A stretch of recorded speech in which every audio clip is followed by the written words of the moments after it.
Friends, welcome to Komala cooking channel. ಇವತ್ತು tomato rasam ಮಾಡ್ತಾ ಇದ್ದೀನಿ. ಇದಕ್ಕೆ ಬೇಕಾಗಿರುವಂತಹ ಪದಾರ್ಥಗಳು, ನಾನಿಲ್ಲಿ 6 ಟೊಮೆಟೊ ತೊಗೊಂಡಿದ್ದೀನಿ. ಅದು ಬೇಯಿಸಿರೋದು ಟೊಮೆಟೊ. ಕುಕ್ಕರ್ನಲ್ಲಾದರೂ ಬೇಯಿಸ್ಕೊಳ್ಳಿ, ಇಲ್ಲ ಪಾತ್ರೆಲ್ಲಾದ್ರೂ ನೀವು ಬೇಯಿಸ್ಕೊಳ್ಳಿ. ನಾನು ಕುಕ್ಕರಲ್ಲಿ ಬೇಯಿಸ್ಕೊಂಡಿದ್ದೀನಿ. ಕುಕ್ಕರಲ್ಲಿ ಬೇಯಿಸ್ಬಿಟ್ಟು ಅದ್ರ ಸಿಪ್ಪೆನೆಲ್ಲ ತೆಗೆದಿಟ್ಟಿದ್ದೀನಿ.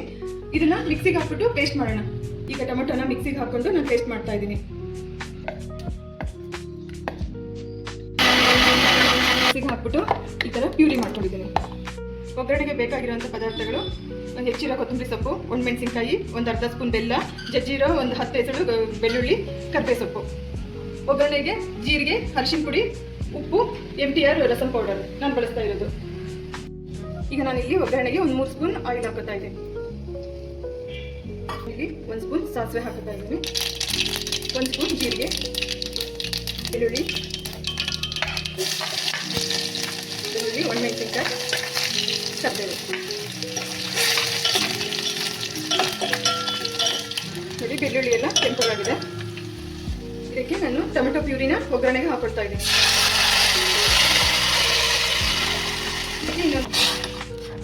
ನೋಡಿ, ನಾನು ಇನ್ನೂ ಸ್ವಲ್ಪ ನೀರನ್ನ ಆ್ಯಡ್ ಮಾಡ್ಕೊಳ್ತಾ ಇದ್ದೀನಿ. ಇಷ್ಟಾದರೆ ಸಾಕು. ನಾನು ಸ್ವಲ್ಪ ಅರಿಶಿನ ಹಾಕ್ತಾ ಇದ್ದೀನಿ, ಒಂದು ಅರ್ಧ ಸ್ಪೂನ್ ಬೆಲ್ಲ,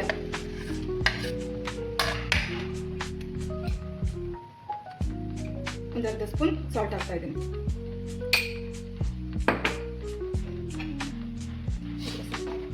ಇದಕ್ಕೆ ನಾನು MTR ರಸಂ ಪೌಡರ್ನ ಆ್ಯಡ್ ಮಾಡ್ಕೊಳ್ತಾ ಇದ್ದೀನಿ.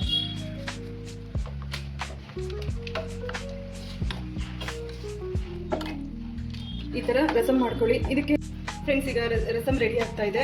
ಈಗ ಇದಕ್ಕೆ ಹೆಚ್ಚಿನ ಕೊತ್ತಂಬರಿ ಸೊಪ್ಪು ಹಾಕ್ಬಿಟ್ಟು ಕೆಳಗಡೆ ಇಳಿಸೋಣ.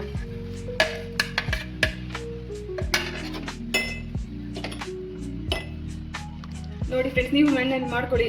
ನಾವು ರಸಂ ಅಷ್ಟೇ ಅಲ್ಲ, ರಸಮ್ಮು, ತಿಳಿ ಸಾರು, ಮೆಣಸಿನ ಸಾರು, ಈ ಥರ ಎಲ್ಲ ಮಾಡ್ಕೋಬೋದು. ಅದನ್ನೆಲ್ಲ ನಾನು ನೆಕ್ಸ್ಟ್ ನಿಮಗೆ ಮಾಡಿ ತೋರಿಸ್ತೀನಿ. ಅದನ್ನು ಇಷ್ಟ ಆಯಿತು ಅಂತಂದರೆ ಲೈಕ್ ಮಾಡಿ, ಶೇರ್ ಆ್ಯಂಡ್ ಸಬ್ಸ್ಕ್ರೈಬ್ ಮಾಡಿ. Thank you.